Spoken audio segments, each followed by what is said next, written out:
All right, awesome. So, thank you, by the way, for being here. I have a very high impact touch up to do in this particular client. She obviously has a good amount of growth right here. It's been about a year since she got her hair done. She definitely likes to be blonde, but we're going to try not to. So, obviously, we're trying to get her as blonde as possible, as you see here. But I do want to keep a lot of dimension in her hair just so we try to avoid extra breakage, just so she has more of a seamless grow. Knowing that during our consultation, she mentioned that she normally gets her hair done.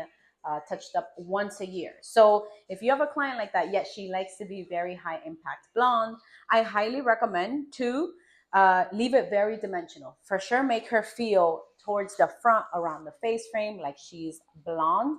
But in this back section, for her to not have such a harsh grow out, I highly recommend to do a lot of dimension. And you'll see what I'm talking about and how I'm going to go about that as I start foiling. Okay, so when I do start, I tend to like to, because we all like the nice pop in the front, and most clients like the nice blonde around the face frame. I tend to start right above the ear, right here by the sideburn area, and on these baby hairs. Now, these hairs do tend to be more fragile, more brittle. So you do have to be checking them out as the rest of the hair is processing in case you need to remove them before the rest of the hair has processed or not. Okay, so just keep that in mind. So let me start sectioning her off. Now, when it comes to sectioning, honestly, work smarter, not harder. I feel like I just sort of split my client's hair in half. I start off with one side, and then everything that I do on one side, I go ahead and repeat on the other side. So right now, I'm only going to do two sections. So this, the area that is called the money piece. I always do this top section right here where the sideburn is at, and these little baby hairs. All of that to me is what the money piece, the face framing. It frames the whole face. Now I like to put the foil on. I do a tight hold right here, and I push away tiny little baby hairs that I feel there's no need to necessarily bleach them, especially in her case that we're leaving some dimension. On this side, I make sure to do exactly what I did on the other side. So basically, like I mentioned, I start off with the money piece, the face framing around the hairline, and then I did work up the top of her head. Now, that section, I made sure to do very thin slices just so I can make that money piece, that blonde highlight towards the front of her face, pop out a little bit more. So, all I did was thin slicing and then just remove some tiny little baby hairs. As I get closer towards the top of her head, towards the crown area, I do start doing more of like thin, small weaves just to give it a very diffused sort of look. But I do try to stay relatively close, each foil relatively close to the other one because of how thick she had uh, her regrowth. Her regrowth was definitely a lot, so you want to be able to break that up there. Like I mentioned earlier, this client had a lot of breakage from previous bleaching, so I was trying to be super tedious as far as the areas that I bleached. I wanted to make sure that I was not overlapping. You have to be super careful with someone that is this blonde because even the lightener being there just a tad bit is too much. Here we want to make sure that they're not overly processed. And as you can see, and this is just bleached, there's no root smudge or anything like that. The blend is still gonna look really nice. All right, these tiny little front ones I'm still gonna leave there. I don't want to remove them just yet because I did still see them a little golden because I did start with the mohawk section after I did those pieces about a minute or so. I'm still gonna give that a little bit longer.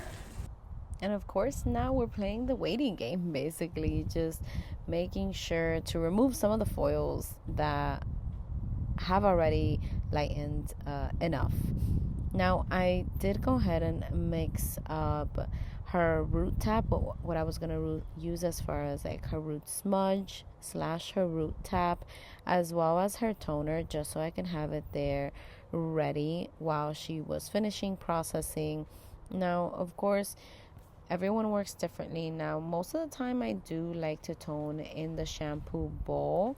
I go ahead and I remove all the foils from her hair, and just make sure that I really wash off any excess bleach. Now, I didn't wait for her hair to get super pale blonde because honestly, with her previous breakage and previous history, we did not want to compromise her hair too much. So we went light, relatively light, but I rather tone away any of the remaining gold that she had without over bleaching her hair. So then, of course, a nice little scrub, get all that bleach out of there, just getting it ready basically so we can start toning. And anyone who has foiled, you know that you definitely need to brush that hair. You need to remove all that tease that is there, and then you can see that money piece for sure, that thicker piece. But as you see, the rest of her hair looks a little darker. Why? Because we left a lot of dimension. And then of course I applied the root tap. I did more of a root tap towards the front of her face, but then towards the back, it was more of a root smudge because we want a much more blended root since she will most likely go at least minimum 7-8 months before highlighting or bleaching her hair again. And then, of course, was the applying of the actual toner, the rest of the Doing the color toner for throughout the blonde. her hair. Now, I am a bit of a messy painter. I honestly do not have to do things perfectly. I just, as long as I am saturating well and making sure that I'm getting the product throughout the hair and letting it sit for the proper amount of time, then that's what I let it be.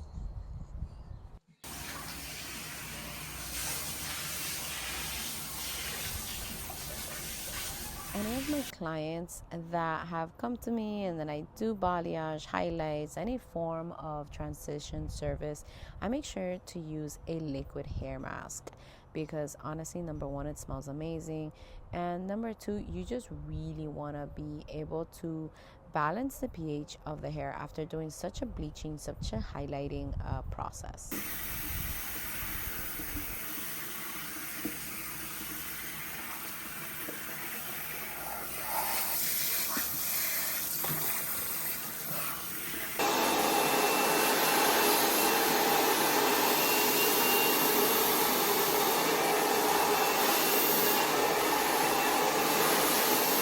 All right. So I already started blow drying her hair. Just wanted to check out how the blend is looking. I just wanted to check out how the blend is going already. So obviously, in her particular case, like we said, we switched out her look to a more dimensional tone. She still has a good amount of her blonde in this bottom section, which we are going to trim her ends because she definitely doesn't need a haircut. But yeah, you can already see she has a much more blended and dimensional tone in this top section. So what happens is once it starts to grow out, it's gonna look a little bit more seamless compared to how if you have, of course, a very blonde or ombre sort of look, the line of demarcation is so much more harsh. So I'm gonna finish blow drying her, and then I'll show you the finished product after. It is such a satisfying feeling to just remove a couple inches of dead hair that is uneven because of breakage, hair that just honestly has to go. And in this case, with this client and with many clients, that tends to happen. You have to be doing haircuts, you have to be doing trims, especially when you have had breakage, when you are this blonde. All right. So thank you so much for joining in this hair transformation that we just did today.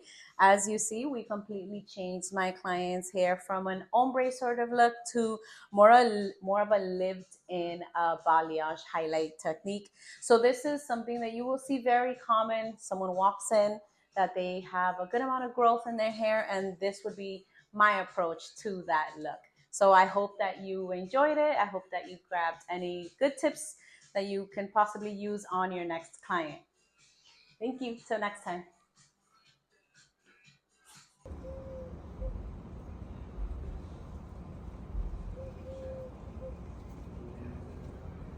And go for me.